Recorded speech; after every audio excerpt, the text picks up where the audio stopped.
నా యేసుక్రీస్తు వారి శక్తి కలిగిన నామంలో కూడి వచ్చిన ప్రతి ఒక్కరికి నా ప్రత్యేకమైన వందనాలు చెల్లిస్తున్నాను. ఆయా ప్రదేశాల్లో నుంచి దేవుని వాక్యాన్ని వీక్షిస్తున్న మీ అందరికీ నా శుభాహ్వానాన్ని తెలియజేస్తున్నాను. మనం గడిచిన దినాలలో నేర్చుకుంటున్నటువంటి మాటను ఒకసారి గుర్తు చేసుకుందాం. లోకంలో ఉండేటువంటి ఆనందాలు, సంతోషాలు ఎప్పుడో మానేసి దేవునిలో ఉండేటువంటి సంతోషాన్ని, దేవునితో ఉండే ఆనందాన్ని వెతుక్కుంటున్నటువంటి ఆత్మీయ జీవితంలో కొన్ని పరిస్థితులు మన ముందు ఎదురవుతూ ఉంటాయి. కానీ లోకంలో ఉండేటువంటి సంతోషంతో పోలిస్తే దేవునిలో ఉండేటువంటి సంతోషం కష్టమైనదిగాను, బాధాకరమైనదిగాను అనిపిస్తూ ఉంటారు. ఒకవేళ ఏమైనా ఆ బాధాకరమైనటువంటి విషయాలలో దేవుడు మనకేమైనా నేర్పించాలని అనుకుంటే లోకపు సంతోషం ఏమీ నేర్పించదు. ఆ లోకంలో ఆనందం, సంతోషించిన తర్వాత వచ్చేటువంటి ఆయాసం, దుఃఖం, ఖర్చు, ఆ నొప్పి ఉంటాయి. కానీ దేవునిలో మాత్రం నువ్వు ఏ రకమైన సంతోషాన్ని, ఆనందాన్ని నేర్పించినటువంటి పాఠంతో మీరు పోల్చి చూసుకుంటే ప్రపంచంలో అనేకుల కన్నా మీరు మెరుగైనటువంటి స్థితిలో ఉంటారు. అందుకనే ఒక మనిషి యొక్క ఆనందపు స్థితులు దేవునితో పెంచుకోగలగటానికి క్రీస్తు పరలోకం నుంచి దిగి మానవ రూపంలో మన మధ్యలోకి వచ్చి మనతో జీవించినటువంటి స్థాయిని చూపించాడు. ఆ పరిశుద్ధతలోనికి మనం ఎంత ఎక్కువగా దైవత్వాన్ని, దేవుని సంపూర్ణతను పొందుకోగలుగుతామో అనే దాని మీదే మన విలువ ఆత్మీయతలో పోల్చబడుతూ ఉంటుంది. అందుకే మనం అనుకుంటున్నటువంటి పరిస్థితుల్లో ప్రార్థించటం ద్వారా దేవునిలో ఆనందించగలుగుతున్నామా? ప్రార్థనయే అంటే దేవుని కలుసుకోవటమే, దేవునితో మాట్లాడటమే ఒక గొప్ప సంతోషాన్ని మనిషికి ఇస్తుందా అని అంటే కొంతమందికి అవును, కొంతమందికి కాదు. కొంతమందికి సీజనల్ అవును, కొంతమంది సీజనల్గా కష్టం. సీజన్ అంటే ఈ 40 రోజులు తెగ ప్రార్థన చేస్తారు. ఆ తర్వాత ప్రార్థన ఉంటుందా? మళ్ళీ సంవత్సరం మళ్ళీ గుడ్ ఫ్రైడే కనపడాలి, ఈస్టర్ రావాలి. కొంతకాలం చర్చిలో కొన్ని ఫాస్టింగ్ ప్రేయర్లు ఉంటుంటాయి. ఆ ఫాస్టింగ్ ప్రేయర్లో తెగ ప్రార్థన ఉంటాయి. మళ్ళీ ఆ తర్వాత ప్రార్థనలు ఉండవు. ప్రార్థన అనేది దేవునితో సంతోషం కలిగించే అనుభవంగా చాలామందికి మార్చుకోకపోవటమే అది మరి ఏ రకమైనటువంటి భక్తి మనం నేర్చుకోవాలి. ఈ భక్తిలో, ప్రార్థనలో చాలా విషయాలు నేర్చుకుంటూ వ్యక్తిగతమైనటువంటి కోరికలు, ఆశలు, ఇష్టాలు, డిజైర్స్, వీటిని మనం దేవునితో మాట్లాడినందుకు ఇలాంటి పరిస్థితుల నుంచి దేవుడు ఇలాంటివి కోరుకుంటున్నాడని తెలియకపోవటం కూడా చాలా తప్పే. ఈరోజు మరొక అడుగు లోపలికి వెళ్ళి మనం ప్రార్థించే ప్రార్థనలలో ఇప్పటి వరకు చేసిన విషయాలలో ఇలా నేను అడిగి ఉంటాను, ఇలా అడగకూడదని నాకు తెలియదు, లేక ఇలా అడగాల్సిందేమో, దేవా నేను ఇలా అడిగితే బాగుండు అనేటువంటి ఏదైనా కొంత ప్రత్యక్షత మనకు వస్తుందేమో మనం ప్రయత్నించేద్దాం.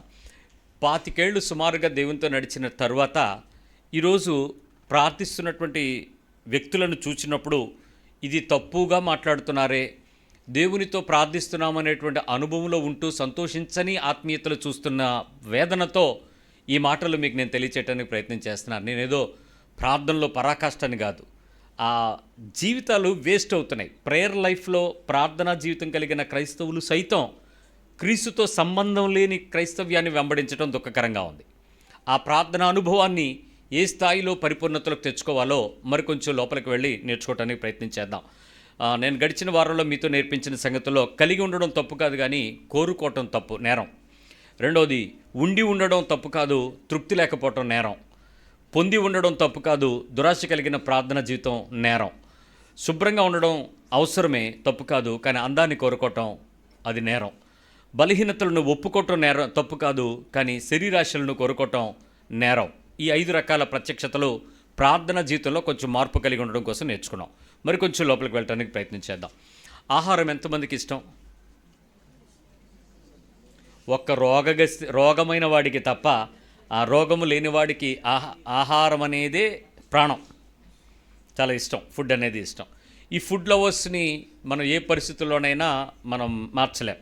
కానీ యేసుక్రీస్తు వారు ప్రార్థన చేసినటువంటి ప్రార్థనకు, మన నేటి ఆహారానికి మధ్యలో ఉండేటువంటి ప్రార్థనా జీవితం ఉందో లేదో ఒకసారి చెక్ చేద్దాం ఈరోజు. ఏమండి? దేవుని మాటతో ఉండేటువంటి జీవితానికి, ఆహారానికి సంబంధించి మానవ జీవితం పట్ల ఉండేటువంటి పరిస్థితుల మధ్యలో ఉండేటువంటి స్థితి ఏంటో ఒకసారి ఆలోచన చేద్దాం. మీలో ఎవరికైనా ఆకలి అనేటప్పుడు ఆహారం తీసుకోవటం అవసరమని మీకు చెప్పకుండానే మీ బాడీ మీ లాంగ్వేజ్లో చెప్పుద్ది.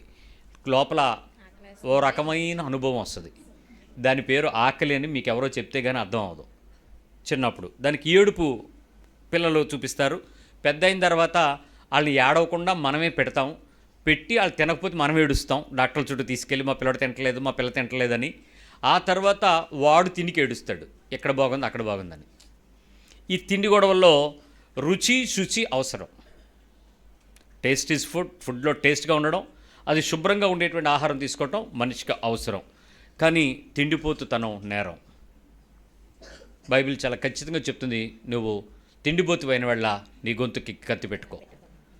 తిండిపోతుతనం నేరంగా, అది ఒక రకమైన 7 పాపాల్లో ఒక పెద్ద పాపంగా తిండిపోతుతనం అనేది బైబిల్ చెప్తుంది. తిండిపోతు అనే దానికి నిర్వచనం చెప్పలేము, కానీ తినాలి అనేటువంటి అధిక అపేక్ష, ప్రతిసారి ప్రతి దానిని ప్రతి సందర్భంలో దాని రుచి నేను అనుభవించాలి అనేటువంటి అపేక్ష, దానికి సమయమును విశ్రాంతినివ్వని శరీరానికి విపరీతమైనటువంటి మాంసాపేక్షతో కానీ ఫలాపేక్షతో కానీ రుచి అపేక్షతో కానీ చేసేది కూడా తిండిబోతుతనాలుగా నిర్వచించవచ్చు. ఈ రెండింటికి మధ్యలో దైవవాక్యానుసారమైనటువంటి క్రమము మనలో ఏ రీతిగా ఉందో, ప్రార్థనా జీవితంలో ఎలా ఉంటుందో ఒకసారి ఆలోచన చేద్దాం. మత్తయి సువార్త 6వ అధ్యాయము 11వ వచనంలో ప్రభు మనకి చెప్పినటువంటి ప్రార్థనలో ఉన్నటువంటి ఈ వచన భాగాన్ని ఒకసారి అర్థం చేసుకుందాం. మాథ్యూ 6:11. మా అనుదిన ఆహారం నేడు మాకు దయచేయము. యేసుక్రీస్తు వారు చేసినటువంటి ప్రార్థన. ఎలా ప్రార్థన చేయాలి? శిష్యులు దేవునితో మాట్లాడటం ప్రతిసారి యేసు ప్రభువుకి అలవాటుగా ఉండడం బట్టి, ఏంటి డాడీ నువ్వు ప్రార్థన చేస్తున్నావు అని శిష్యులు అడిగారు. అప్పుడు యేసుప్రభు వారు ఇలా ప్రార్థన చేస్తానని చెప్పి ఆయన మనతో చెప్పాడు. మీ ఇంట్లో ఎవరైనా రెగ్యులర్గా మీరు తలుపు వేసుకున్నటువంటి ప్రార్థన చూసి మీ పిల్లలు, డాడీ మమ్మీ ఏంటి నువ్వు రోజు ప్రార్థన చేస్తావు అని మిమ్మల్ని ఎప్పుడైనా అడిగారా? ఎవరు మాట్లాడరు. వాళ్ళు స్కూల్కి వెళ్ళాక ప్రార్థన చేస్తూ ఉంటారేమో, ఎందుకంటే వాళ్ళు చూడకుండా ఏమంటారు, రహస్యంగా చేయమన్నారు కదండి. నేను ఒక అమెరికా నుంచి వచ్చినటువంటి ఒక కుటుంబాన్ని దర్శించడానికి వెళ్ళినప్పుడు ఆమె నన్ను పలకరించడానికి బయటకు రాలే. ఏంటి బయటకు రావట్లేదు, వచ్చారని చెప్పారా అని అంటే, నేను చెప్పినా ఆవిడ తలుపు తీదండి అన్నారు. అలాగని తలుపు గొళ్ళె పెట్టలేదు, దగ్గరికి వేసేస్తుంది. నేను వెళ్ళి చూడనానంటే, మీరు చూసినా ఆవిడ లెగదండి అని. ఏంటి ఇవిడ అని చెప్పి ఆ రూమ్లోకి వెళ్ళడానికి 15 సూట్ కేసులు తప్పించుకుని వెళ్ళాను. అంతంత సూట్ కేసులు ఉన్నాయి, ఫ్యామిలీ మొత్తం దిగిపోయారు. అవన్నీ తప్పించుకొని మొత్తానికి ఆ తలుపు తీసేటికి ఆ సూట్ కేసుల మధ్యలో ఒక శాల్తీ పడుకుని ఉంది, మోకరించుంది. ఎవరా అని చూస్తే నేను ఎవరిని కలవటానికి వెళ్ళానో ఆవిడ. ఏంటి అని అంటే, ప్రతిరోజు అలవాటుగా ఆవిడ ఆ సమయంన దేవునితో గడపటానికి తను ఏదో ఒక మూలకు వెళ్ళి ప్రార్థన చేయటం తన ఇంట్లో అమెరికాలో తనకు అలవాటట.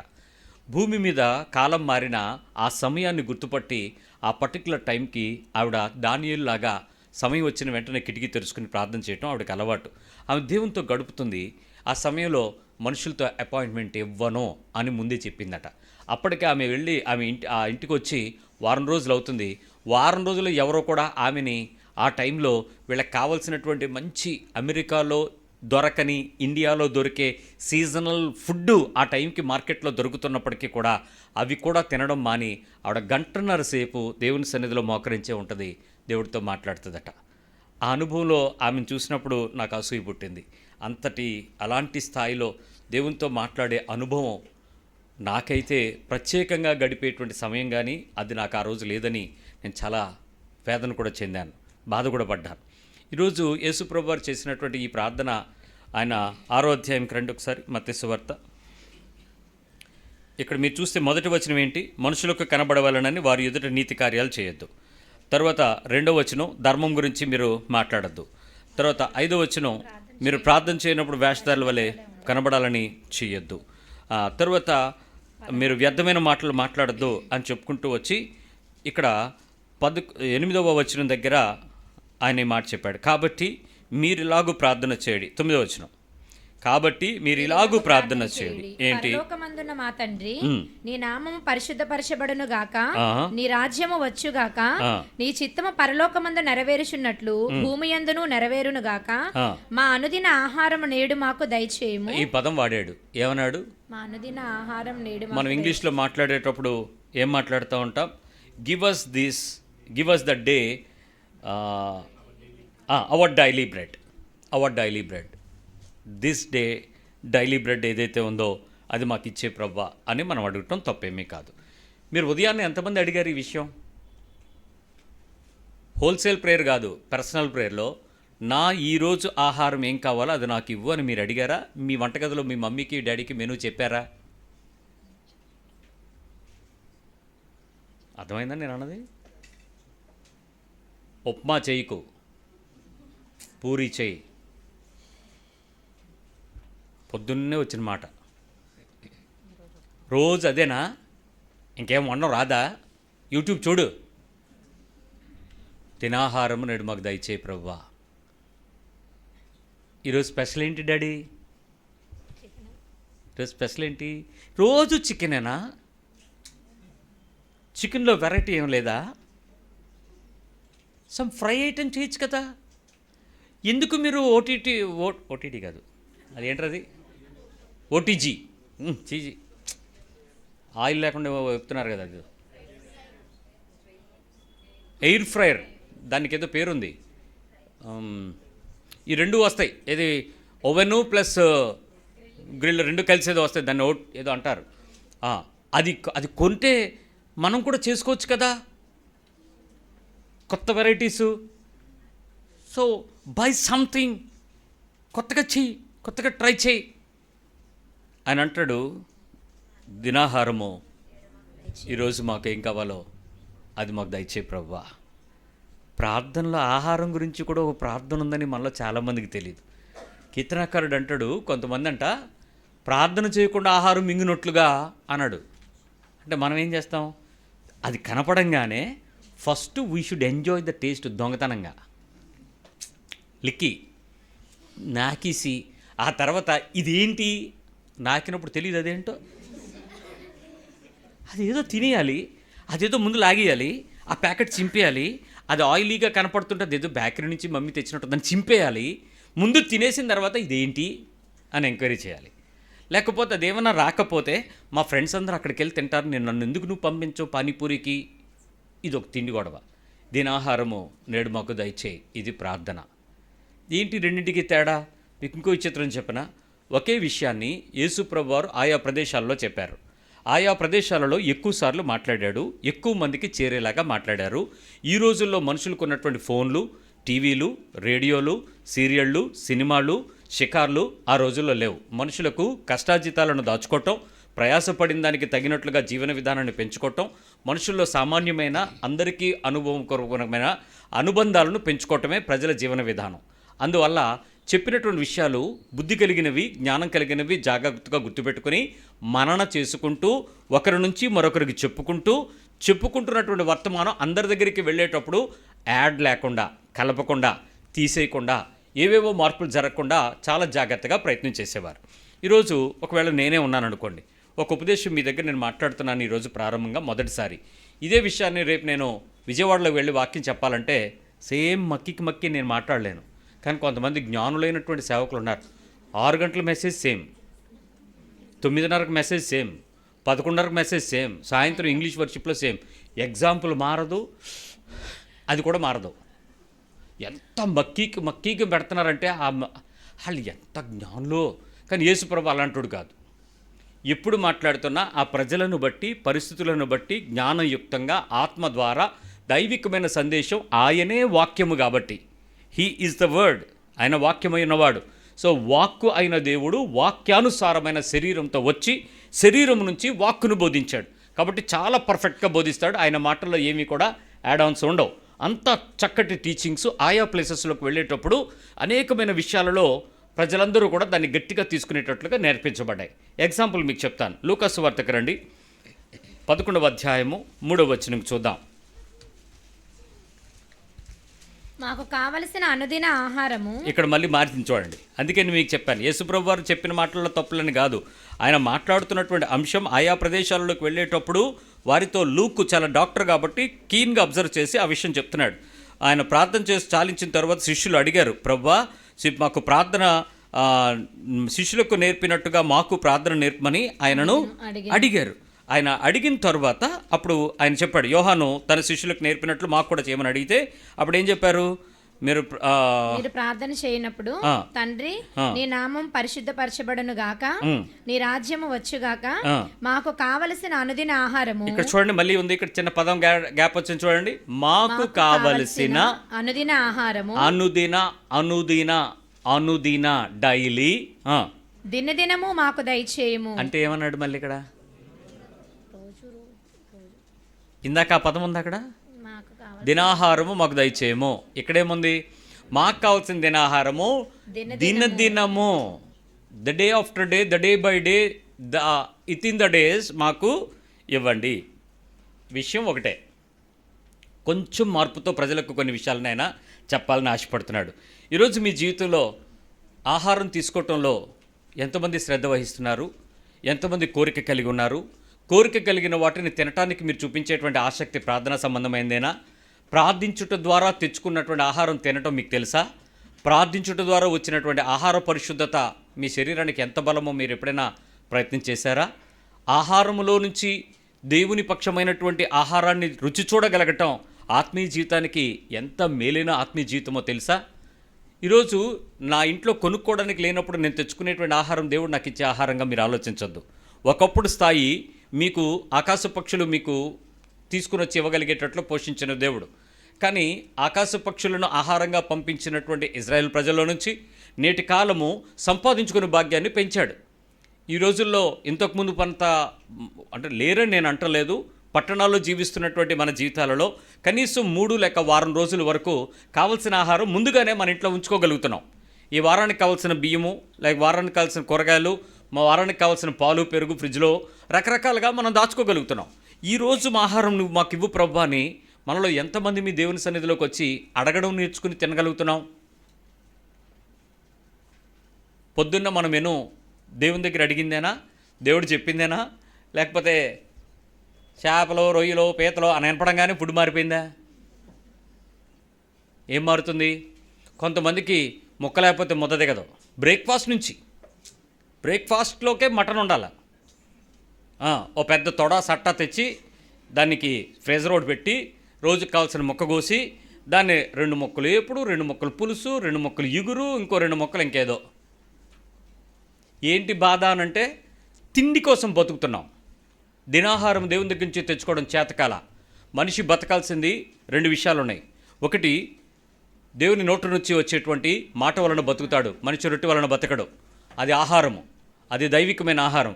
అది తీసుకొని వాడు నోటికి కావలసినటువంటి శరీరాహారం తీసుకోవటంలో తప్పు చేసిన వాడు అవుతాడు. జాగ్రత్త. దేవుని మాట తినని నువ్వు, దేవుని మాట వినటానికి సిద్ధపడని స్థిరపడని నువ్వు దినాహారం తినటానికి నీకు అవసరమేలా? దేవునితో సంబంధాన్ని, దేవునితో ఆనందాన్ని, బ్రతకటానికి కావలసినటువంటి జీవపు మాట పొందుకోలేని నీ బ్రతుకు క్యాలెండర్ చూస్తే సరిపోయిందా? వాట్సాప్లో మెసేజ్ చూస్తే సరిపోయిందా? ఏదో ఒక ఎంగిలి మొక్క ఎవడో పంపితే దాన్ని చూసి ఈరోజు నేను బైబిల్ చదివానని ఎంతగా ఫీల్ అవుతున్నారే? దేవునితో సంబంధమైనటువంటి ఆ వాక్యము లేక బ్రతుకుతున్నటువంటి కోట్ల ప్రజల కన్నా నువ్వు గొప్పవాడివేం కాదే. ఈరోజు మానసికమైనటువంటి సంఘర్షణలో ఉండేటువంటి మనిషికి నోటికి వచ్చేటువంటి ఆహారం విలువైనది కాదు, మనసుకు వచ్చేటువంటి వాక్యపు ఆహారం విలువైనది. ఒక మాట నీ శరీరం చెవుల్లో పడగానే నువ్వెంతో ఆదరించబడతావు, ఓదార్చబడతావు, ధైర్యపరచబడతావు, బలపరచబడతావు, స్థిరపరచబడతావు, నడిపించబడతావు. ఇంత గొప్ప కృప దైవ వాక్యము అనే ఆహారం వల్ల జరుగుతుంది. అందుకే ఆయన అన్నాడు, మనిషి రొట్టె వలన కాదు దేవుని నోటి నుంచి వచ్చే మాట వలన బతుకుతాడని. ఆ దినాహారము నాకు దయచేయని ప్రభు అడిగినప్పుడు, ఈరోజు నువ్వు నాతో మాట్లాడాల్సిన అంశం నాకు ఇవ్వు, అనుదినము నువ్వు మమ్మల్ని పోషించు.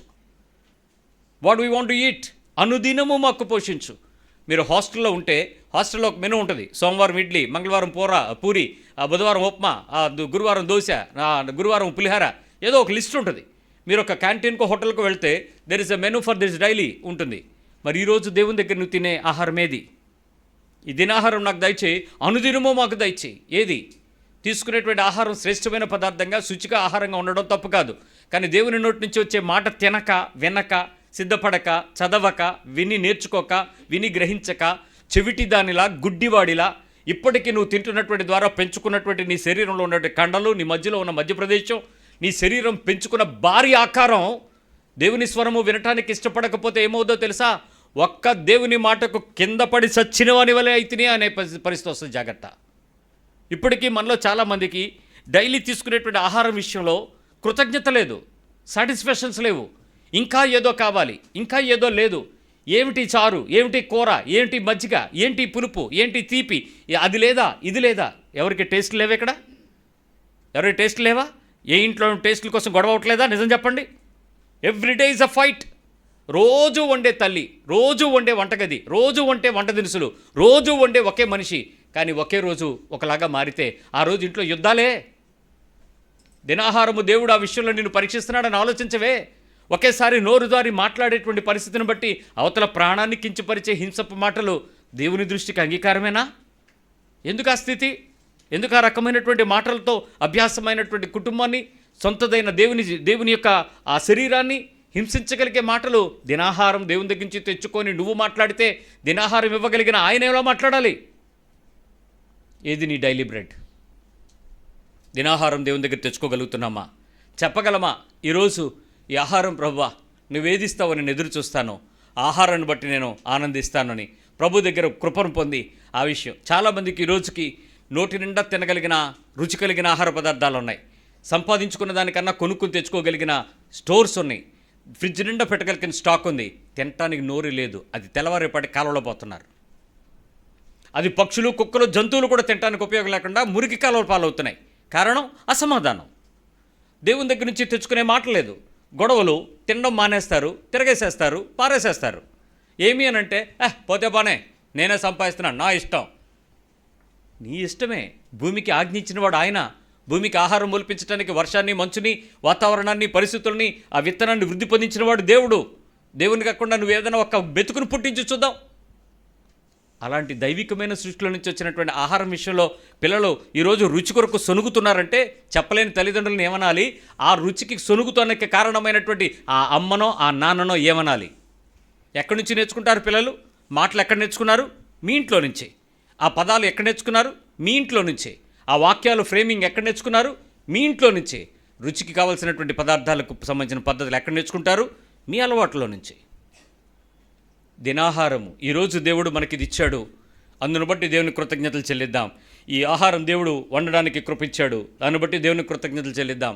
ఈ దినమంతట్లో ఈ వారం ఒక్కసారి మీరు ఎవరైనా కూర్చుని ఒక్క నిమిషం కూర్చుని ఈ వారంలో కిందటి ఆదివారం నుంచి సోమవారం వరకు పొద్దున్న, మధ్యాహ్నం, రాత్రి తిన్న మెనూ చెప్పగలరా? నోటితో గుర్తుందా మీకు? All the 7 days? నో, మీకు ఎవరికి గుర్తులేదు. ప్రాబ్లం ఏంటో తెలుసా? నెక్స్ట్ వీక్ ఏం తిందామన్న ప్లానింగ్ గుర్తుంది, ఏం వండుకోలేదో గుర్తుంది, ఏం తిన్నారో గుర్తులేదు. ఆయన అంటున్నాడు అక్కడ, దినాహారము నేడు మాకు దయచేయమని నువ్వు దేవుణ్ణి అడగాలి, దేవుని దగ్గర నుంచే తెచ్చుకోవాలి, దేవుని వైపు చూడాలి. దేవుని వైపు తెచ్చుకోకుండా నువ్వు తీసుకునేటువంటి ఆహారం విషయంలో దేవుడు అన్యాయస్తుడు కాదు, న్యాయవంతుడు. నువ్వు ఎలా ఆలోచిస్తున్నావు? So take care. ఈరోజు నువ్వు ఆహారం తినగలుగుతున్నావు అంటే సంపాదిస్తున్నాను, నాకు వండి పెట్టో, డబ్బులు నేను ఇస్తున్నాను, నాకు కావాల్సినట్టు పెట్టో, నేను ఇస్తున్నాను. ఆ విషయంలో దేవుని దగ్గర నుంచి కృతజ్ఞత చెల్లించలేని కుటుంబాలను నేను ఎరుగుదును. మీ బలహీనతలు 2 విషయాలను నేను వివరంగా మాట్లాడుతున్నాను. మొట్టమొదటిది, నేను సంపాదిస్తున్నాను, క్షమించు, భాగ్యం ఇచ్చినవాడు దేవుడు. నేను అనేటువంటి సంపాదనకు ఏమైనా తేగలను, ఏమైనా తినగలను, ఎంతైనా ఖర్చు పెడతాను, ఏదైనా తెస్తాను, సచ్చినట్టు నాకు వండి పెట్టు. నీ భార్య బానిస కాదు, నీ సహకారి. ఆమె నీ జీవితం కొరకు ఏర్పాటు చేయబడిన ఒక ఆధ్యాత్మికమైన జీవిత కృపావరమును భాగస్వామి. You cannot demand her.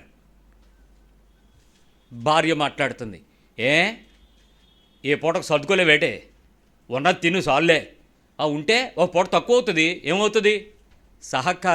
సహకారాన్ని ఇవ్వకుండా అహంకారాన్ని ఇస్తే పురుషుడు భార్యని ఎలా ఏలుకుంటాడు, ఎట్లా ప్రేమిస్తాడు? సహకారం ఏంటి? తన పురుషుని యొక్క అవసరత ఏంటి, తన పిల్లల అవసరత ఏంటి, తన ఇంటివారి అవసరత ఏంటి, తన పనివారి అవసరత ఏంటి? అజ్ఞాని, జ్ఞానం కలిగి వినో. ఈ పూట తక్కువ అయింది అని అంటే ఈ పూట ఏం తింటారో, ఎలా తింటారో, ఎంత తింటారో తెలియని గుడ్డిదానివా, చెవిటిదానివా? బాధ్యత లేదా నీకు? సర్దుకో ఏంటి? ఎందుకు సర్దుకోవాలి? ఎందుకు సర్దుకోవాల్సిన అవసరం ఏంటి? ఎందుకు నువ్వు తక్కువ చేసావు? తక్కువ చేయలేదు, నేను ఒక ముద్ద తిన్నానండి అని చెప్పు, ఆయన ఒప్పుకుంటాడు. లేదా నీ పిల్లలు ఒప్పుకుంటారు. అది పిల్లల కడుపులు మార్చి, నీ పురుషుని కడుపు మార్చి, నీ కడుపును మార్చుకుని నాకు ఒంట్లో బాగలేదను వేరే ఆలోచిస్తాడు. నేను సహకరించలేకపోతున్నానని చెప్పు, పని మనిషిని వంట మనిషిని పెడతాడు. లేదా ఇంకేదో అన్ని భావయవాళ్ళు బాగుండి ఒక పోరాటానికి, మానసిక ఆరాటానికి, మానసికంగా శాడిజంను చూపించటానికి నీ ఇంటివారి మీద ఆహారం విషయంలో నువ్వు శోధిస్తావా? దినాహారం విషయం ఎంత ప్రాముఖ్యమైందని దేవుని అడగమన్నాడో గుర్తించు. దానితో నువ్వు శోధిస్తే సాతాను సంబంధిగా ఇల్లును మారుస్తావు. ఆ వంటగది దైవికమైన ఆధ్యాత్మిక పాఠశాల. నీ ఇంటివారి ఆహార పదార్థాలు తయారు చేసేటప్పుడు ప్రేమ, ఆప్యాయత, ఆ ప్రదేశంలో ఆసక్తి, ఆ ప్రదేశంలో నీ శక్తి, నీ నైపుణ్యం, నీ జ్ఞానం, నీ ఆలోచన, నీ మెలకువ, నీ స్పృహ, అత్యధికంగా నీ అనురాగం దానిలో కలుపుతావు. నీవిచ్చేటువంటి శ్రేష్టమైన ఆతిథ్యం నీ ఇంటి వారికి ఆరోగ్యాన్ని ఇవ్వాలి, ఆత్మీయతనివ్వాలి, బలమును చేకూర్చాలి, ఆరోగ్యాన్ని చేకూర్చాలి, శ్రేష్టమైన వంటకపు రుచిని బట్టి నీ ప్రేమను సంపాదించుకోగలగాలి. ఉందా నీ ఇంట్లో? దినాహారము దయచేయండి అని అంటే పొద్దున్న లేచి కుక్కర్ పెట్టాను సాంబార్ తే అని చెప్పడం కాదు. నువ్వు చేసింది ఏదో గొప్ప భాగ్యంగా మాట్లాడటం కాదు. నీ ఇంటి వారి విషయంలో నీ ఆహారం గురించి దేవుడు ఎంత ఆలోచిస్తున్నాడో చూడు. బైబిల్ చెప్తుంది, యేసుప్రభు వారు చెప్పారు ఆ విషయం. చిన్న మెతుకు గురించి ఆయన ఆలోచిస్తున్నాడు, నీ కడుపు గురించి ఆలోచిస్తున్నాడు, నీ అవయవాల్లో పోరాడుతున్న శరీరము యొక్క బలము గురించి ఆలోచిస్తున్నాడు. ఎంత జ్ఞానంగా ఆలోచించాలి. చాలామంది, కొంతమందికి నేను అది అదృష్టం అనే పదం వాడలేం కానీ కృప అనే పదం వాడచ్చు దాన్ని. కొంతమందికి ఏది చేసినా ఎలాగెలాగన్నా అది గొప్ప అద్భుతంగా ఉంటుంది. రోజంతా రుబ్బినా దాని రుచి రాదు. ఏమనగలం దాన్ని?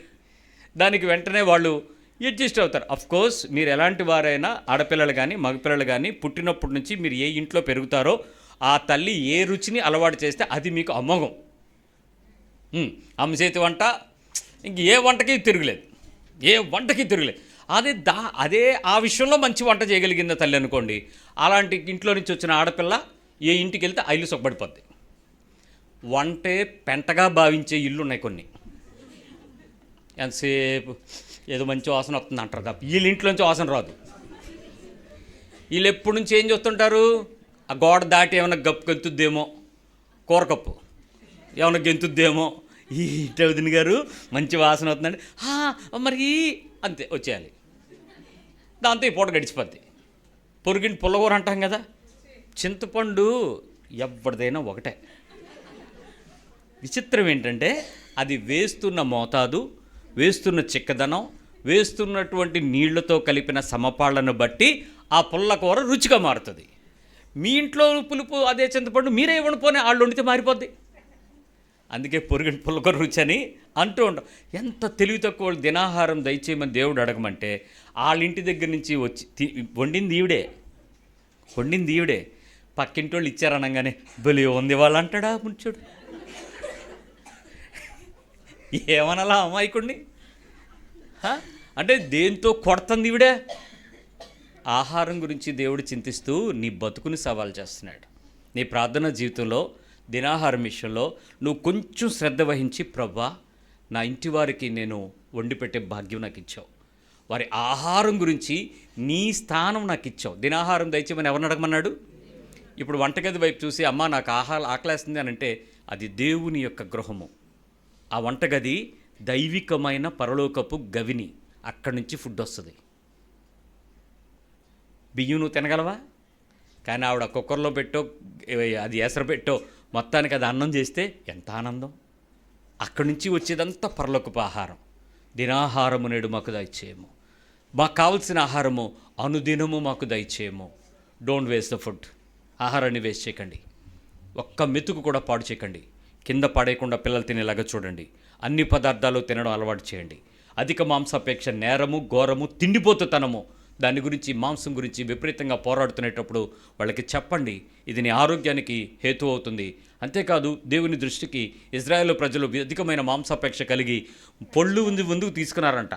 పళ్ళ మధ్యలో ఉన్నది టూత్ పిక్తో పీకారంట. ఆ తర్వాత ముక్కులోంచి వచ్చిందంట అది. అంటే ఎంత తినుంటారు? ఇంకొంచెం ఉందని చెప్పి పట్టించేస్తూ ఉంటే, లోపల కూకేస్తుంటే ఏమవుతుంది ఒక రోజు? అధికమైన మాంసాపేక్ష. పొద్దున తిని, మధ్యాహ్నం తిని, సాయంత్రం తిని, రాత్రి తిని, మిగిలిపోతే తెల్లారి తిని, మళ్ళీలో ఫ్రెష్ మళ్ళీ ఇంకోటి తిని, ఈరోజు చేపలు తిని, మధ్యాహ్నం మాంసం తిని, సాయంత్రం రొయ్యలు తిని, ఆ రాత్రి చేపలు తిని, మళ్ళీ ఆ రాత్రికి ఏమైనా మిగిలిపోతే ఏది కొంచెం బిర్యానీ తింటే బాగున్నట్టుందే అనిపిస్తే నీ అరుగుదలకు దేవునికి స్తోత్రం. కానీ దేవుని సన్నిధిలో నీ ఆహారం గురించినటువంటి నీ అలవాట్లు ఎంత క్రమశిక్షణతో ఉండాలో తెలుసు. బైబిల్ చెప్తుంది. ఏ రోజు కూడా దైవికమైన ఆహారం విషయంలో నీవు నియంత్రణ లేకుండా ఇష్టానుసారమైనటువంటి ఆహారాన్ని ఎక్కడ పడితే అక్కడ, ఎలా పడితే అలా, ఎంత పడితే అంత సమయాన్ని దాటి ఆ చేసే పని తిండిబోతు లక్షణం. తిండిబోతు అయిన ఎడల జాగ్రత్త, కత్తి కట్టుకో, కడుపు కట్టుకో. అలాంటి పనికి ఏ రోజు కూడా నువ్వు తెగబడద్దు, ముందుకు వెళ్ళొద్దు. ఆ లక్షణాలను నువ్వు మార్చుకోమని దేవుడు మాట్లాడుతున్నాడు. కాబట్టి ఆ తిండిపోతుతనం అనే లక్షణానికి ఏమి తిందుమా ఏమి తాగుదుమా అనే చింత మానేసి ప్రభువా నువ్వు నాకు ఈరోజు ఏమి ఇచ్చినా, ఎంత ఇచ్చినా, ఎలా ఇచ్చినా అన్నది ఆలోచించండి. దాని ద్వారా మీరు దైవికమైన గొప్ప మేలు మీరు పొందుకోగలుగుతారు. రెండో విషయం, మీరు మీ ఇంటి దగ్గర ఉన్నటువంటి పరిస్థితులన్నిటినీ, చుట్టుపక్కల ఉన్నటువంటి ప్రదేశాలన్నింటినీ చూసేసారా ఎప్పుడన్నా? In and around me area చూసారా? విశాఖపట్నంలో ఉండే వాళ్ళందరూ చూడదగిన ప్రదేశాలు ఏంటని మీరు యూట్యూబ్లో కొడితే బోల్డ్ వస్తాయి, కొత్త కొత్త ప్రదేశాలు వస్తాయి. ఈ మధ్య చాలా కొత్త ప్రదేశాలు ఏర్పడ్డాయి భూమి మీద. Film city, Rama Naidu film city కొండ మీద, అక్కడి నుంచి ఆ వెనకాతలకు వెళ్తే ఇది విశాఖపట్నమా ఇంకెక్కడన్నా ఉన్నామా అన్నట్టు ఉంటుంది కొండలో. అసలు ఆ రోడ్డు ఎటు వెళ్తుందో కూడా తెలియదు, బండి అలా తిరుగుతూ ఉంటుంది ఆ పాములాగా. ఎంతో చక్కగా సుందరమైనటువంటి ప్రదేశాలు, మీరు చుట్టూ ఉండేటువంటి కొండలు, సముద్రాలు, ఆ ఏరియాలో ఉండేటువంటి ప్రకృతి అందాలు చాలా బాగానే ఉంటాయి.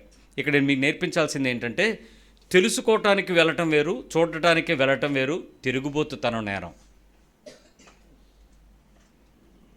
ఆ ప్రదేశం చూడటానికి వెళ్ళటం వేరు, తెలుసుకోవటానికి వెళ్ళటం వేరు, అవసరానికి వెళ్ళటం వేరు, తిరగడానికి తిరుగుబోతుతనం నేరం. ఇది ప్రార్థనా జీవితముగా నీ దేవునితో నీ నడత పరిశీలించే దేవుడు, నీ అడుగులను స్థిరపరచాలనుకుంటున్న దేవుడు, నీ ప్రయాణంలో ఆయన నీకు తోడుగా ఉండాలనుకునేటప్పుడు నువ్వు ఆయన నిర్దేశించిన నిర్దేశ ప్రదేశాలకు వెళ్ళాలే కానీ, నీకు నచ్చిన, నీకు కావలసిన, నువ్వు తిరుగుదామనుకున్నా, నువ్వు తిరగాలనుకున్నా అలాంటి కోరిక కలిగినటువంటి ఈ ప్రయాణాల విషయంలో నీ ప్రార్థనా జీవితం సరిగా లేకపోతే దేవుడు నీ యందు ఆనందించేవాడు కాదు. మీరు వెళ్ళే ప్రయాణాలన్నీ దేవుని చిత్తమేనా అని ఎవరైనా అడిగితే ఏం చెప్తారు? All your travels from the morning to day evening. నేను మిమ్మల్ని మాట్లాడగనా? తల్లిదండ్రులు అయినటువంటి అబోవ్ 50 ఉన్నటువంటి పేరెంట్స్ని మీరు ఎక్కడికైనా తిప్పుదాము అని అంటే వాళ్ళు ఖచ్చితంగా ఏమంటారు? వద్దు, డబ్బులు ఖర్చు పెట్టద్దు. రెండోది, వాళ్ళ పని లక్ష్యాన్ని మీరు చెడగొట్టండి చూద్దాం. సెలవు పెట్టే, షాప్కి వెళ్ళకు, మానేవాళ్ళ అంటే వాళ్ళు ఏమంటారు? నో. నాతో మరికొంతమందికి లింకప్ అయి ఉంటుంది, ఈరోజు మీరు వెళ్ళండి, కావాలంటే నేను తర్వాత వస్తాను. చూడాలని ఎవరికి ఉండదు, తిరగాలని ఎవరికి ఉండదు. చాలామందికి హాబీ తిరగడం హాబీ. నాకు కూడా చాలా హాబీ తిరగడం. నేను తిరగడం నాకు హాబీ అని నేను తిరిగే ఉద్యోగాన్ని ఎంచుకున్నాను, మార్కెటింగ్ మేనేజర్ని. సో మార్కెటింగ్ కాబట్టి ఖచ్చితంగా ఎక్కడో ఒక రోజు ఉండడానికి, ఒక్క పూట ఒక రోజు ఉండడానికి కుదరదు, ఖచ్చితంగా తిరుగుతూనే ఉండాలి. బండి మీద కొన్ని వేల కిలోమీటర్లు ఉమ్మడి ఆంధ్రాగా ఉండేటప్పుడు ఆల్మోస్ట్ ప్రతి ఊరు తిరిగేశా, ప్రతి పల్లెటూరు తిరిగాను, ప్రతి పట్టణంలో ఉన్నటువంటి ప్రదేశాలకు వెళ్ళాల్సి వచ్చింది, తిరిగేవాడిని. దేవునికి స్తోత్రం, సేవలోకి వచ్చిన తర్వాత దేవుడు చాలా ప్రదేశాలకు తీసుకెళ్ళాడు. కానీ విషయం ఏంటంటే, ఎక్కడికి వెళ్ళమన్నాడు అక్కడికే, ఎక్కడి నుంచి వెళ్ళానో అక్కడికే. ఇక ఇటు దారి లేదు, అటు దారి లేదు, ఉద్యోగంలోనూ లేదు, ఇప్పుడు లేదు, తిరుగుడు మాత్రం హ్యాపీ. ఆ తర్వాత నాకు ఒకసారి అర్థమైంది నేను ఎందుకు తిరుగుతున్నాను అని. ప్రయాణం చేసేటప్పుడు మీరు ఇటు తిరిగితే మీరు వెళ్తారా, అయిపోతారా? ఎవడో ఒకటి గుద్దేస్తారు, లేదు మీరు ఎవడో గుద్దేస్తారు. ఖచ్చితంగా ఏం చేయాలి? మీరు కాన్సన్ట్రేషన్ చేయాలి. మీరు 2 వీలర్ మీద వెళ్ళినా 4 వీలర్ మీద వెళ్ళినా ఖచ్చితంగా.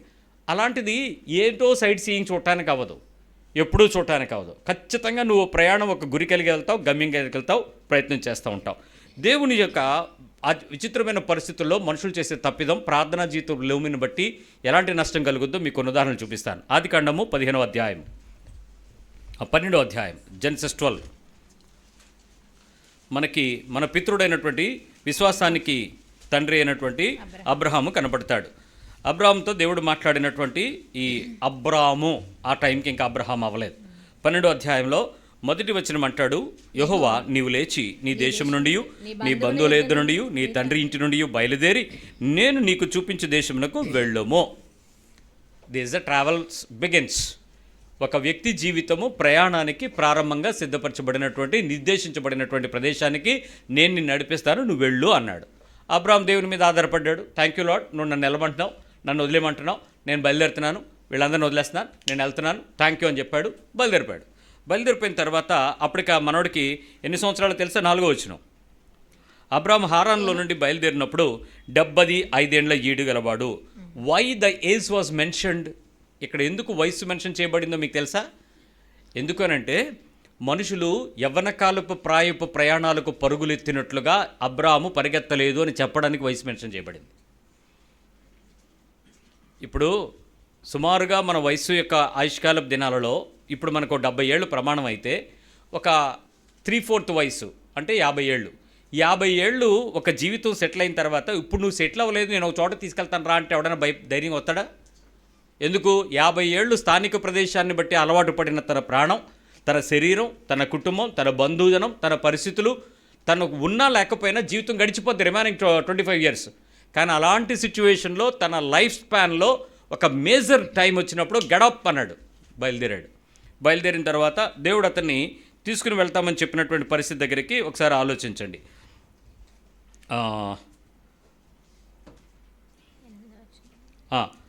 మొత్తం తీసుకుని ఎక్కడికి బయలుదేరారు? 5వ వచనం. అబ్రాము తన భార్య అయిన శారాయిని, తన సహోదరుని కుమారుడైన లోతును హారానులో తానును వారును ఆర్జించిన యావదాస్తిని, వారు సంపాదించిన సమస్తమైన వారిని తీసుకొని కనాను దేశమునకు వెళ్ళుటకు బయలుదేరి కనాను అను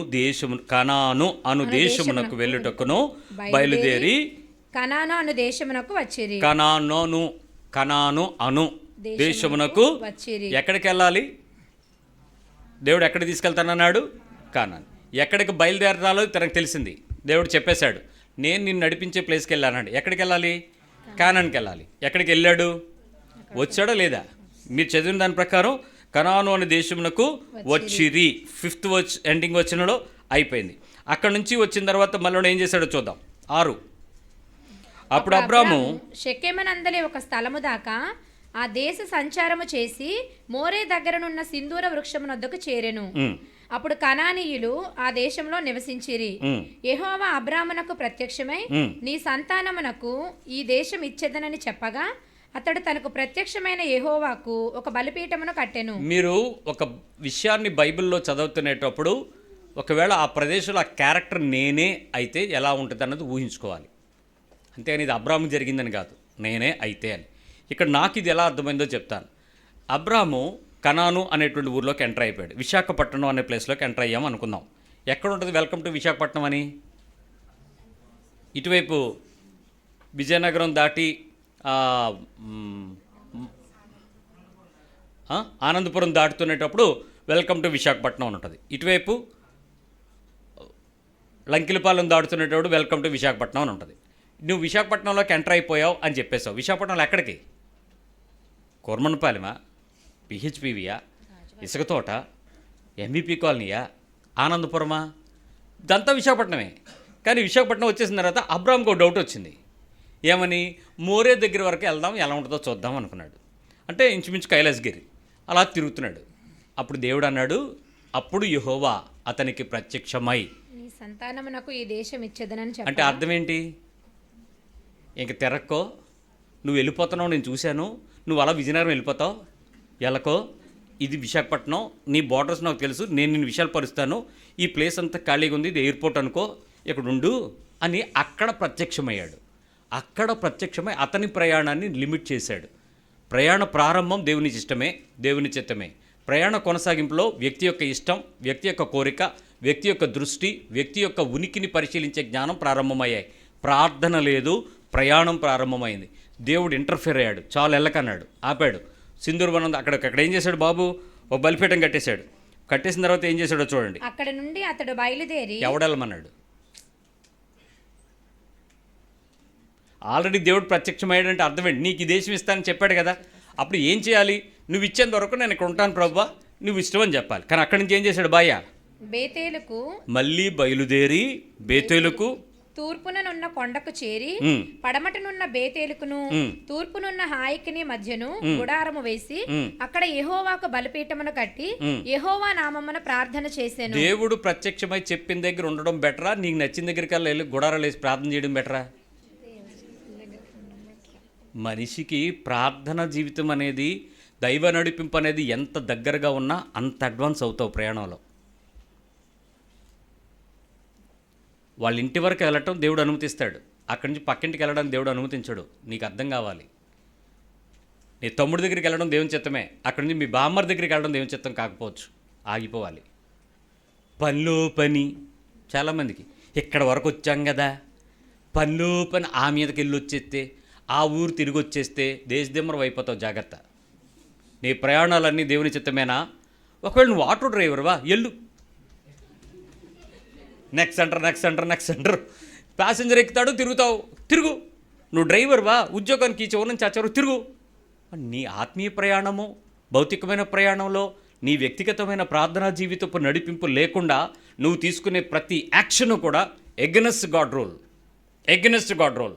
నిన్ను సిద్ధపరచబడిన ప్రదేశం, నిన్ను స్థిరపరచబడిన ప్రదేశం, నువ్వు ప్రయాణిస్తున్న తూర్పు, పడమర, ఉత్తర, పశ్చిమ దిక్కులు దేవుని దృష్టికి అంగీకారం కాకపోతే నువ్వు వెళ్తున్న ప్రతి ప్రదేశంలో నువ్వు ఇబ్బందిని ఎదుర్కొంటావు. ఇక్కడ ఏం జరిగిందో చూడండి. అబ్రహాము 8వ బలిపీఠం కట్టాడు, యెహోవా నామం ప్రార్థన చేశాడు. దేవుడు ఏమి ఇంటర్ఫియర్ అవ్వలే, దేవుడు రాలే, అబ్రహాంతో మాట్లాడలే. No worry my dear అనలా.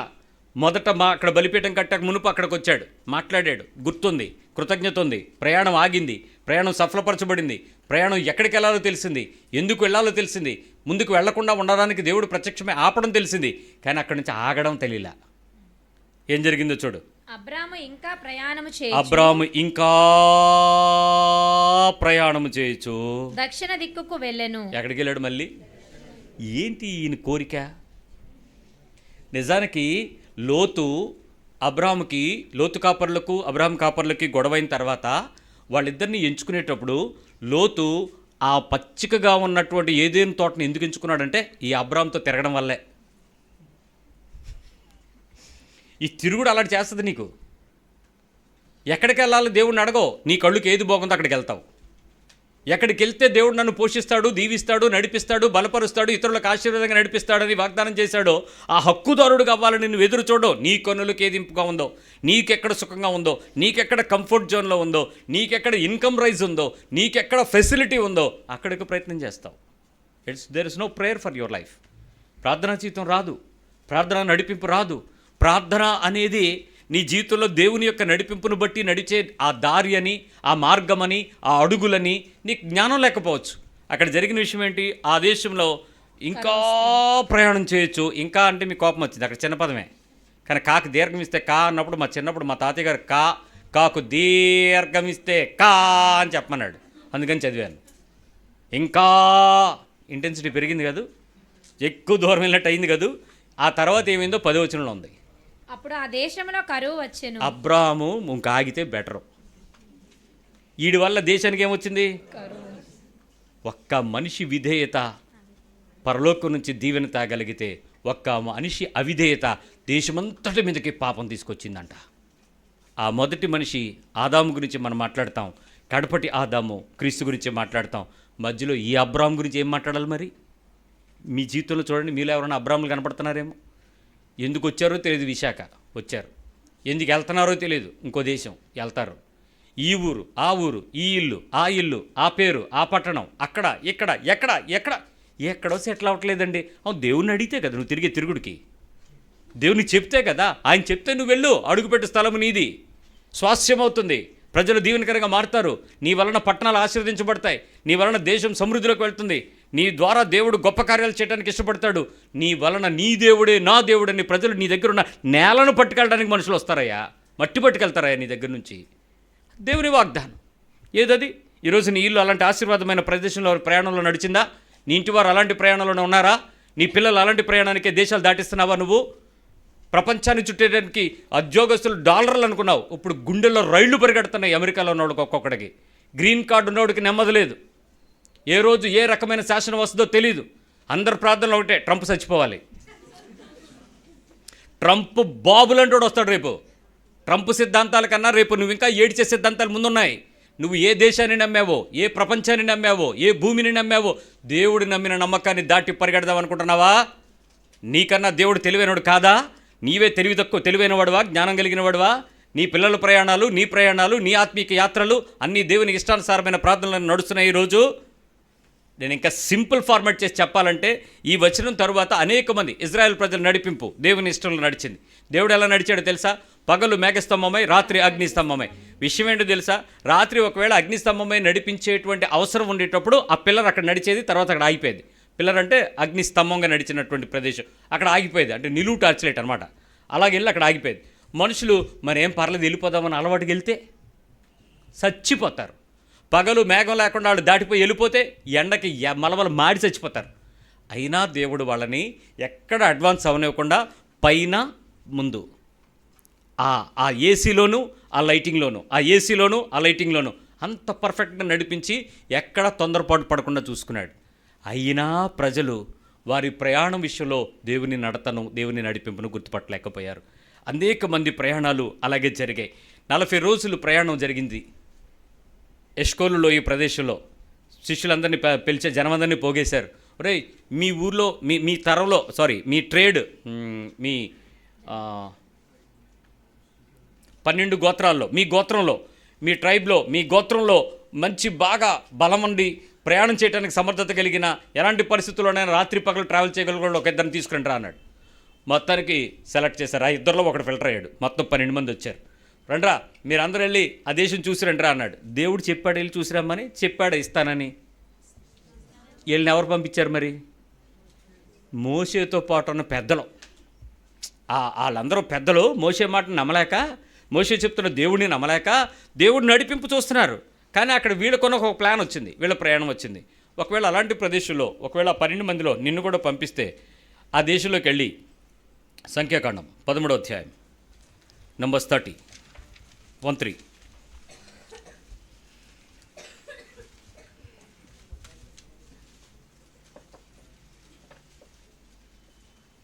13వ అధ్యాయము 20వ వచనం దగ్గర నుంచి. దానిలో చెట్లున్నవో లేవో కనిపెట్టవలెను, మరియు మీరు ఆ దేశపు పంటలో కొన్ని తీసుకుని రండని చెప్పాను. వీళ్ళు కాబట్టి వారు వెళ్ళి సీను అరణ్యము మొదలుకొని హమాతు పోవు మార్గముగా రెహేబు వరకు దేశ సంచారము చేసి చూచిరి. వారు దక్షిణ దిక్కున ప్రయాణము చేసి హెబ్రోనుకు వచ్చిరి. అక్కడ అనాకీయులు, అహీమాను, శేషయి, తల్మయి అనువారు ఉండిరి. చూడండి, ఇక్కడ అనాకీయులు అనేది ఒక వంశం. అహీమాను, శేషయి, తల్మయి అనువారు ఉండిరి. ఈ విషయం ఎవరు చెప్తున్నారు? మోషే మనకు చెప్తున్నాడు. మోషేకి ఎవరు చెప్పారు? వాళ్ళు వచ్చి చెప్పిన విషయాలు ఇక్కడ చెప్తున్నాడు. అంటే ఆ ఊరు వెళ్ళిన తర్వాత ఆ ఊర్లో ఎవరు గొప్పోళ్ళో, ఎవరు ప్రముఖులో వాళ్ళు చూశారు. వాళ్ళు నేలను చూశారు, పంటను చూశారు, చెట్లను పుట్లను చూశారు, ఫలాలను చూశారు, రాజులను చూశారు, మనుషుల్ని చూశారు. ఇలాంటి వాళ్ళు ఉన్నారు, ఇలాంటి గొప్పోళ్ళు ఉన్నారని చెప్పి వచ్చారు. ఒకవేళ నువ్వు ఏదైనా దేశంకి వెళ్తే ఆ దేశంలో గొప్పోళ్ళు ఎవరంటే ఏం చెప్తారు మీరు?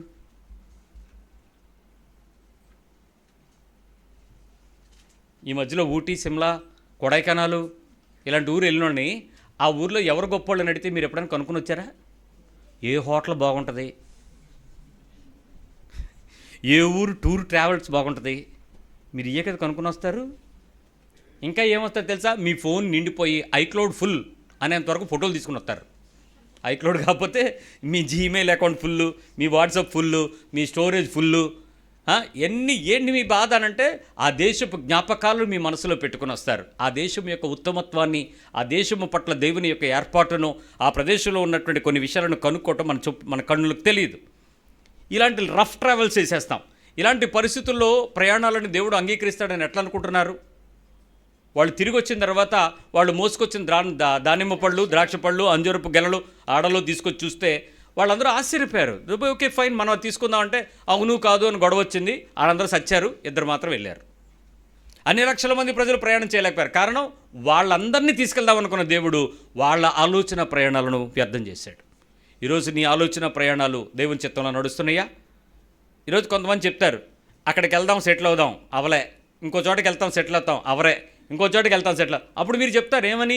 నా ప్రయాణం దేవుని చిత్తం కాదు, నేను వెళ్ళడం అక్కడ ఉండడం దేవుని చిత్తం కాదు, ఈ ప్రదేశంలో ఎస్టాబ్లిష్ అవ్వడం దేవుని చిత్తం కాదు. అంటే మీరు చేసి తెలుసుకుని వస్తారే, ముందెళ్ళటానికి అడగడానికి సిగ్గులేదే? ఆ దేవుని మీద నీతి కలిగిన దేవుని నమ్మడం లేదే? అలాంటి అవిశ్వాస తలంపులలో దేవుడు మిమ్మల్ని నమ్మడానికి మీ ప్రయాణాలలో మీరు చేసినటువంటి స్వంత చిత్తముల వలన దేవుడు మిమ్మల్ని నమ్మి ప్రయాణానికి తీసుకుని వెళ్ళటానికి సమయం పడుతుంది.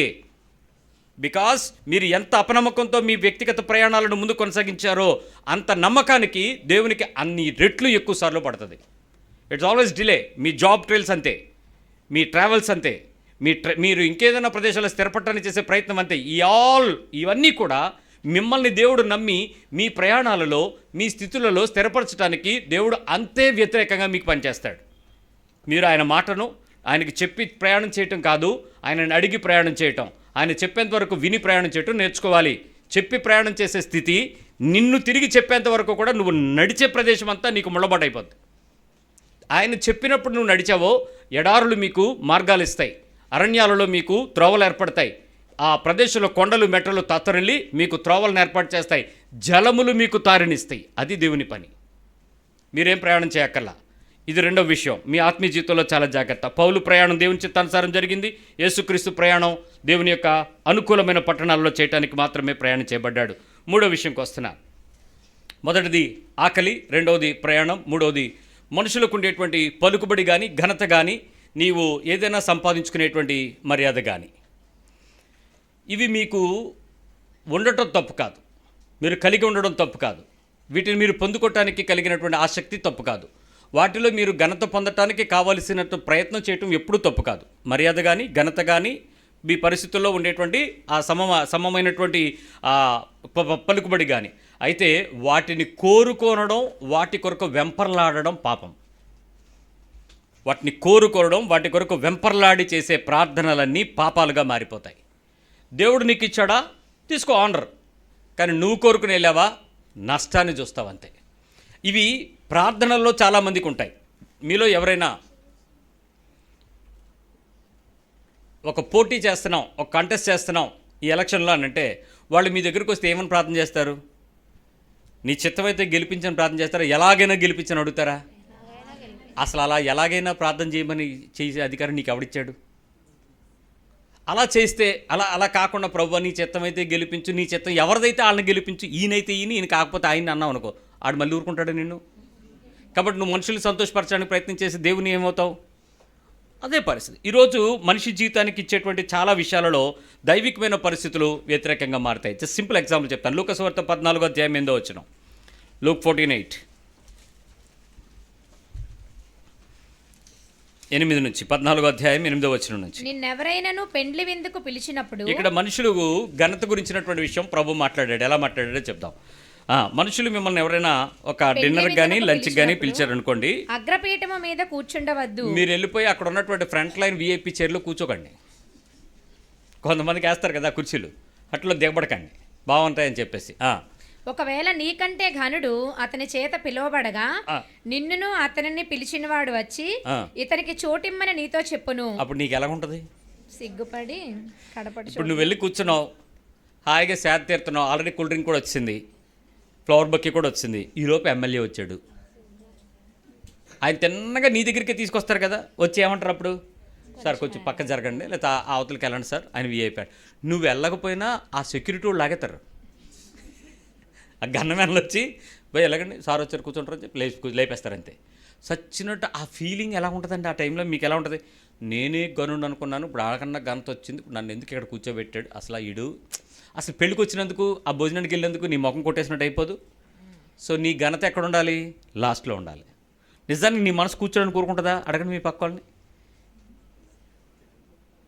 నిన్ను చూసి వాళ్ళు వచ్చి నిన్ను పిలిచికెళ్ళి కూర్చోబెట్టుకునే స్టేజ్లో నువ్వు ఉండడం దేవునికి ఇష్టం. కానీ అందరి దగ్గరికి ముందుకెళ్ళిపోవడం, అందరు రావడమే స్ట్రైట్గా ఎక్కేస్తారు అంతే. వచ్చి ఒక లుక్ ఇచ్చి అంతా చూసి నేను వచ్చాను అని చెప్పడం అనమాట. అప్పుడు మళ్ళీ ఆ ఫ్రంట్ సీట్లో ఖాళీ లేకపోతే ఏంటి ఇలాగా ఒక నిమిషం అలా చూడడం. మేము రీసెంట్గా మా బంధువుల మ్యారేజ్ ఒకటికి వెళ్ళినప్పుడు వాళ్ళకి చెప్పింది అదే, నో VIP చైర్స్ తీసేయండి అని. వాడు చాలా బాధపడ్డాడు. నో నథింగ్, పెళ్ళి అని అంటే అందరిని ఒకసారి పిలిచాం, అందరూ ఒకసారి వస్తారు, అందరికి ఒకటే భోజనం, అందరూ ఒకచోటే తింటారు, తీసిపడేనా. ఆ VIP చైర్లన్నీ తీసేసి కుటగప్పేసాం వెనకతలు పెట్టి, మొత్తం మామూలు కుర్చీలే. ఒక ఆయన అడిగాడు, ఏంటి స్పెషల్ ఏమీ లేదేంటని. నువ్వు స్పెషలే, ఈ పెళ్ళిలో ఉన్నవాళ్ళు అందరూ స్పెషలే అని. పెళ్ళిలో మీకు వేరే స్పెషల్ ఎవరుంటారు చెప్పండి? పెళ్ళే స్పెషల్ కదా, అందరు రావాలి కదా, ఎందుకు తేడా చూపించావు? ఆ పెళ్ళిలో గెలగల్లాడిపోయారు అందరూ, ఏంటి ఏంటి ఏంటి అని. అంతే. లాస్ట్లో కుర్చీలు సరిపోక, లేకపోతే ఏదో ఎవడో చూశాడు ఇక్కడ ఏదో కొంచెం కుర్చీలు ఉన్నాయి, అవి తీసి లాస్ట్లో చేసాం VIP కుర్చీలు. వచ్చినప్పుడు ఏంటి కుర్చీలు ఎక్కడ ఉన్నాయి, ఎంత నలిగిపోయారంటే అందరు నా పేరు చెప్పారు, ఆ పాస్టర్ గారు ఒప్పుకోలేదని. దేవునికి కృప ఏంటంటే ఆ మర్యాద ఆ తర్వాత నేను వెళ్ళినటువంటి సభలలో ఎక్కడెక్కడైతే చర్చిలో చెప్పానో ఆ చర్చిలో ఫాలో అయ్యారు. ప్రత్యేకత లేదు, వివాహం అనేది అందరికీ సామాన్యమైన పిలిపే, అందరూ ముఖ్యమైన వారనే పిలిచాము, అందరినీ గణపరచుకోవటం మాకు నీతి, కాబట్టి స్పెషల్ చైర్ లేదు అందరూ ఒకేలా కూర్చుందాం, అందరూ ఒకే చోట తిందాం, అందరికీ ఒకటే, ఇంక్లూడింగ్ పాస్టర్స్. నేనేంటి, మా అమ్మగారు ఏంటి, అందరం కూడా వెళ్ళి లైన్లో నుంచి తింటాం. కారణం ఏంటి? నీకు తీసుకెళ్ళి ప్రత్యేకంగా కూర్చోబెట్టడం ఏంటి? ఒకవేళ దేవుని యొక్క వాక్యాన్ని మీరు అడ్డం చెప్పేశారేమో, ఏమని, మీ శ్రేష్ఠ పదార్థాలన్నింటిలో మీకు ఫలం ఇవ్వాలని చెప్పి మీ సేవకులకి ఆతిథ్యం ఇయ్యడని మీకు ఏమైనా చెప్పేశారేమో. దొంగ వాక్యాలు. ఆ వచనం ఎప్పుడో తెలుసా? నిన్ను మీ ఇంటికి పిలిచి మీకు ఆతిథ్యం ఇచ్చినప్పుడు. సభలలోనూ, విందులలోనూ, కార్యక్రమాలలోనూ మీకు ఎప్పుడూ కూడా స్పెషల్ అటెన్షన్ చూడక్కర్లా.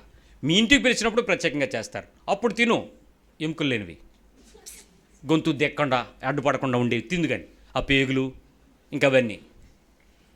విశ్వాసి జీవితానికి తిండి జీవితం కాదు, ముందు నేర్చుకున్నాం. మూడవది ఘనత, గుర్తింపు ఇంపార్టెంట్ కాదు. ఆ గుర్తింపు దైవ చిత్తానుసారం రావాలి.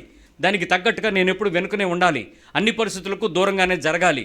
ఏ పరిస్థితుల్లోనైనా ప్రజలు నన్ను చూసి నా మేలును, నా ఘనతను గుర్తించి మీరు వచ్చి ముందు కూర్చోండి అని వాళ్ళు ఆహ్వానించగలగాలి. ఎట్టి పరిస్థితుల్లోనూ ఆ గుర్తింపుని, ఆ పిలుపుని, ఆ బిరుదును కోరుకోవడానికి వాక్యం ఒప్పుకోవటం లేదు. అపోస్తుల కార్యాలు 17వ అధ్యాయము 3వ వచనం. 17:3-4. తన వాడుక చొప్పున సమాజపు వారి యొద్దకు వెళ్ళి క్రీస్తు శ్రమపడి మృతుల్లో నుండి లేచుట ఆవశ్యకమనియు, నేను మీకు ప్రచురము చేయు యేసే క్రీస్తై ఉన్నాడనియు లేఖనముల్లో నుండి దృష్టాంతములనెత్తి విప్పి చెప్పుచు వారితో 3 విశ్రాంతి దినములను తర్కించుండెను. 1 సెకండ్. 4వ వచనం. తర్కించుచు ఉండెను వారిలో కొందరును. జాగ్రత్తగా వినండి. వారిలో కొందరును.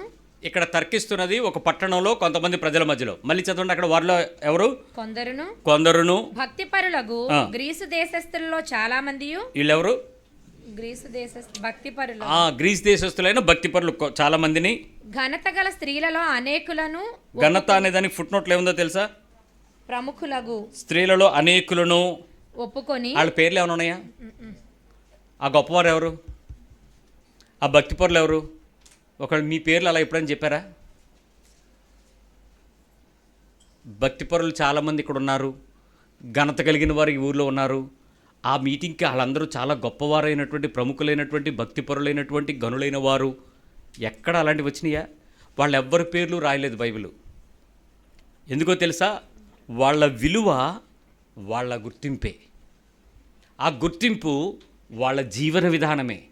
వాళ్ళ జీవన విధానంలో వచ్చినటువంటి ఆ ఘనత దేవుని ద్వారా వచ్చేది. నువ్వు తెచ్చుకుంటే కాదు, నువ్వు పెంచుకుంటే కాదు, నువ్వు తిరిగే దాన్ని బట్టి, నువ్వు వేసుకున్న దాన్ని బట్టి, నువ్వు బిగించుకున్న దాన్ని బట్టి వచ్చేది కాదు. కానీ దరిద్రమైన లక్షణాలు. ఎక్కడికి వెళ్ళినా మనుషులు గుర్తించబడాలని కోరిక. వస్త్రాలను బట్టి, వేషాన్ని బట్టి, భాషను బట్టి, రంగు రూపాలను బట్టి, మేకప్లను బట్టి, ఆకర్షణీయమైన పద్ధతులను బట్టి. దేవుని ఘనత ఏది? ఇక్కడ కొందరు గురించి చెప్పినటువంటి ఆ మర్యాద ఎంత విలువైన మాటగా ఎంచబడిందో అపోస్తల కార్యాల్లో చూడండి. ఆ కొందరులో నువ్వు ఉన్నావా? ఆ ఘనతలో నువ్వు ఉందా? ఆ ఘనత దేవుందని నువ్వు చెప్పగలవా? 1 తెస్సలోనికీ పత్రిక 2వ అధ్యాయము 6వ వచనం.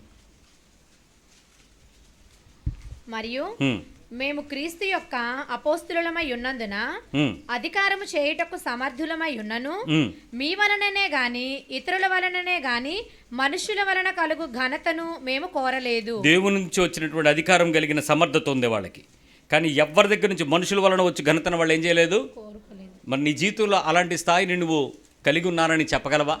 నేను మనుషుల దగ్గర నుంచి ఏ రకమైన ఘనత కోరలేదు, ఏ రకమైన గుర్తింపు కోరలేదు, ఏ రకమైన నా మర్యాదను పైకి తీసుకురావాలని నేను వెంపర్లాడలేదని చెప్పగలవా? నీకు దేవుడిచ్చాడా? దాన్ని అనుభవించు. దేవుడిని కలిగిచ్చాడా? ఆ మర్యాదకు తగ్గినట్టు నువ్వు దీనంగానే ఉండు. కానీ దాన్ని నువ్వు హెచ్చించుకోవడానికి ప్రయత్నం చేసి ఫోటోలు వేసుకుని, పేర్లు పెట్టుకుని, నీ పిలుపులు పెట్టించుకుని, నీ ఇంట్లో వాళ్ళు పట్టించుకునేలాగా నువ్వు చేసేటువంటి ఆ వింత ప్రవర్తన దేవుని దగ్గర అసహ్యమైన కార్యం. అది నీ ప్రార్థనా జీవితంలో తప్పు. ప్రభువు నిన్ను గుర్తించాలని ఆలోచన కలిగి ఉంటే తప్పక నిన్ను హెచ్చించగలడు. ప్రభు నిన్ను గణపరచడానికి ఆశ కలిగి ఉంటే ఏ రోజు ఎవడో కూడా నిన్ను ఆపలేడు. ఆయన నిన్ను సంపూర్ణతలోకి నడిపించగలడు. అందుకని దైవ చిత్తానుసారమైన పరిస్థితుల్లో ఎలాంటిది కూడా మీరు వ్యతిరేకంగా ఉండడానికి వీల్లేదు. సామెతలు 22:4.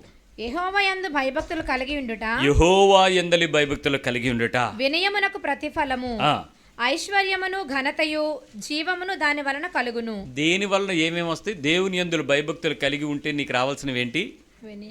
వినయము, ఐశ్వర్యము, డబ్బు, ఘనతయు, ఘనత, జీవము నీకు వస్తాయి. ఇక్కడ ఆ జీవము దేవుని దగ్గర భయభక్తులతో వచ్చినాయా, మనుషుల దగ్గర డిమాండ్లతో వచ్చినాయా? మనుషుల దగ్గర గొప్పగా కనపడాలనుకున్న ఘనత దేవుని నుంచి వచ్చిందని నువ్వు చెప్పగలవా? మరి ఎందుకు వెంపర్లాడుతున్నావు? ఎందుకు తెచ్చుకుంటున్నావు? పలానా పదవి నాకుందని ఎందుకు చెప్పుకుంటున్నావు? పలానా గుర్తింపు నాకు ఉందని ముందుకి వెనక్కి పేర్లు ఎందుకు పెట్టుకుంటున్నావు? ఆ బిరుదులు నీకు అవసరమా? ఆ ఘనత నీకు అవసరమా? మా ఇంట్లో అందరికన్నా ఈడే చాలా గొప్ప అని ఎందుకు చెప్పుకుంటున్నావు? దేవుని నుంచి వచ్చే ఘనతకు ప్రజలు కదా నిన్ను గణపరుస్తారు. నువ్వేలా గణపరుచుకోవడానికి ప్రయత్నం చేస్తున్నావు? మొన్న ఒక ఆయన వచ్చి చెప్తున్నాడు, నేను సోన్సు అని చెప్పి రిటైర్డ్ అన్నాడు లాస్ట్లో. అప్పుడు నేను సెకండ్ ఇచ్చి, మీరు రిటైర్డ్ అని ముందు చెప్పండి అన్నాను. నువ్వు ఇప్పుడు పదవిలో ఉంటే నీకు ఇచ్చే మర్యాద వేరు, రిటైర్డ్ అంటే నీ సర్వీసెస్ సరిపోయినాయి అని చెప్పి. అంటే నువ్వు చేసింది మంచిదే, నువ్వు చేసింది విలువైనదే, చేసింది గొప్పే. కానీ చేసినటువంటి ఉద్యోగం నువ్వు కోరుకుంటే వచ్చిందా, ప్రభుత్వం కోరుకుని నీకు ఇచ్చిందా? ఆ రోజు నువ్వు పొందినటువంటి ఘనత ఈరోజు నువ్వు చెప్పుకోవడంలో ఎందుకు గర్వం తీసుకుంటున్నావు? Be humble. నేను చేయగలిగింది చేశాను, నా ఉద్యోగం మాత్రమే అది, నేను ప్రజలకు సేవ చేయటంలోనే, దానిలో నా ఘనత ఏంటి? ప్రజలు చెప్పాలి, పలానా ఆయన ఉద్యోగాన్ని బట్టి ఆ ఉద్యోగానికి ఘనత వచ్చింది, ఆ కుర్చీకి కీర్తి వచ్చింది, ఆ కుటుంబాలకు దీవెనకరంగా మారాడు, నిజంగా దేవుడు అండి ఆయన అని చెప్తారు. కొంతమందిని దేవుడే అనేస్తారు, ఆయన దేవుడు అనేస్తారు, అతను దేవుడు లాంటోడుగా దేవుడే అంటారు. ఎంత గొప్ప సహాయం అండి అది. ఘనత ప్రజల మధ్యలో ప్రభుత్వానికి కానీ ప్రజలకు కానీ మధ్యవర్తిత్వం వహించినప్పుడు దేవుని అందులో భయభక్తులు కలిగి తెచ్చుకున్నటువంటి ఘనత. దేవుడు లేకుండా కూడా చాలామంది ఎంత గొప్ప ఘనతను తెచ్చుకుంటారు, అది కూడా దేవుడు ఇచ్చిందే. వాళ్ళకి దేవుడు ఉండడు, క్రైస్తవులు కారు వారు, కానీ దేవుని నీతిని నెరవేరుస్తారు, అప్పుడు కూడా ఘనత ఇస్తాడు. అది దేవుని నుంచి వచ్చింది. కానీ నువ్వు కోరుకుంటే మాత్రం అది నేరం అవుతుంది. 3 విషయాలు నేర్చుకున్నావు. నీ ప్రార్థనా జీవితంలో నువ్వు కోరుకొనని ఘనతను కోరుకున్నా, కోరుకొనని గుర్తింపును కోరుకున్నా, సంపాదించుకుని భాగ్యం కలిగించిన దేవుని నుంచి వచ్చింది కాక నీ తెలివితేటలను బట్టి ఏదైనా పరిస్థితులు తెచ్చుకున్నా, ఆ పేరును బట్టి నువ్వు అతిశయపడుతుంటే అది నేరమైన పాపంలో ఉన్నావు. అది దేవుని దగ్గర భయభక్తులతో ఉండడం వల్ల తెచ్చుకునేదిగా నీ ప్రార్థనా జీవితం మారాలి. 2, నీ ప్రయాణ ఏర్పాట్లు, నీ ప్రయాణ మార్గాలు దైవికమైనవిగా మాత్రమే ఆలోచన చేయాలి. దైవికమైన పనికి మాత్రమే తగినట్లుగా నీ ప్రయాణము నడిపింపు ఉండాలి. నీ పిల్లల ప్రయాణం, నీ భవిష్యత్ ప్రయాణం సిద్ధపరచబడాలి. 3, నీ విశ్వాస జీవితంలో ఆహారం అనేది దేవుని నుంచి ఏర్పాటు చేయబడినటువంటి జీవము కొరకు నీ శరీరాన్ని నిలబెట్టు బలము. అది పొందుకోవటం కానీ, తీసుకోవటం కానీ, దాన్ని అనుభవించటం కానీ, దాని కొరకు కోరిక కలిగి ఉండడం కానీ, ఖర్చు పెట్టడం కానీ, తిండిపోతుతనాన్ని దాటి క్రమమైన ప్రార్థనా జీవితంతో కూడినటువంటి ఆహారాన్ని అనుభవించే స్థితికి శరీరాన్ని, గుడారాన్ని నిలబెట్టుకోవాలి. ఆ 3 నీ ప్రార్థనా జీవితం సరిగా లేకుండా, ప్రార్థన అనేటువంటి అనుభవమే లేకుండా కూడా నువ్వు పనులు చేసినట్లయితే ఈ రాత్రి ప్రభు యొక్క కనికరం పొందుకునేటట్లు నీ ప్రార్థనను సరిచేసుకో. ఆహారము, ప్రయాణము, దేవుని నుంచి రావాల్సిన ఘనతను దాటిన నీ ఆత్మీయత. ప్రార్థన చేసుకుందాం.